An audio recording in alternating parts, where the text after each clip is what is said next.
Subscribe to our YouTube channel and press the bell icon to get the latest updates.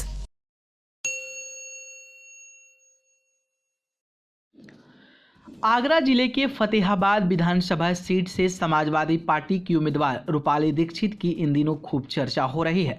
Rupali Agra के बाहुबली रहे अशोक दीक्षित की बेटी हैं। उन्होंने लंदन से MBA यानी कि मैनेजमेंट ऑफ बिजनेस एडमिनिस्ट्रेशन की पढ़ाई की है। फिर दुबई की मल्टीनेशनल कंपनी में नौकरी की और फतेहाबाद की सियासी ज़मीन को फतह करने के लिए ताल ठोक रही है। यहाँ गौर करने वाली बात है कि समाजवादी पार्टी ने फतेहाबाद विधानसभा से पहले राजेश कुमार शर्मा को प्रत्याशी बनाया था। हालांकि करीब 36 घंटे बाद ही अपना प्रत्याशी बदलकर रूपाली दीक्षित को टिकट दे दिया। मीडिया रिपोर्ट्स के मुताबिक रूपाली दीक्षित ने बताया कि उन्होंने समाजवादी पार्टी के सुप्रीमो अखिलेश यादव को महज 3 मिनट में ही कॉन्वेंस करके विधानसभा चुनाव का टिकट ले लिया।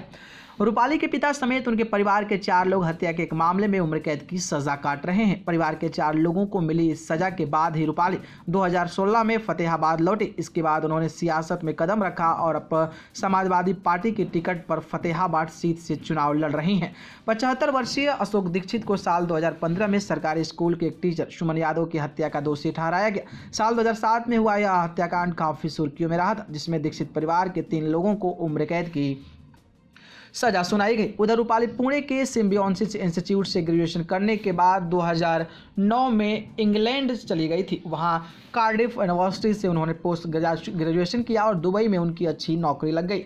एक रिपोर्ट्स के मुताबिक रूपाली ने बताया कि परिवार के लोगों पर 2016 में आए संकट के कारण उन्हें स्वदेश लौटना पड़ा। रूपाली बताती हैं कि मेरे पिता ने मुझसे बात की थी और कहा कि मेरी परिवार की ज़रूरत है। तब मैं दुबई की एक कंपनी में बतौर सीनियर एग्जीक्यूटिव काम कर रहे थे। मैंने उनको तुरंत इस्तीफा दिया और अब भारत लौट आई। और इसके बाद जिस तरीके से समाजवादी पार्टी से आगरा से चुनाव लड़ने का टिकट मिला है, उसके बाद रूपाली दीक्षित काफ़ी ज़्यादा चर्चा में आ गए हैं। अब देखना दिलचस्प होगा कि जो वहाँ के वोटर हैं क्या रूपाली को एक्सेप्ट करते हैं या फिर इनको मुंह मात खानी पड़ेगी। ये बेहद देखना दिलचस्प होने वाला है। खैर, आपकी इस पर क्या राय है कमेंट बॉक्स में बताइएगा। धन्यवाद।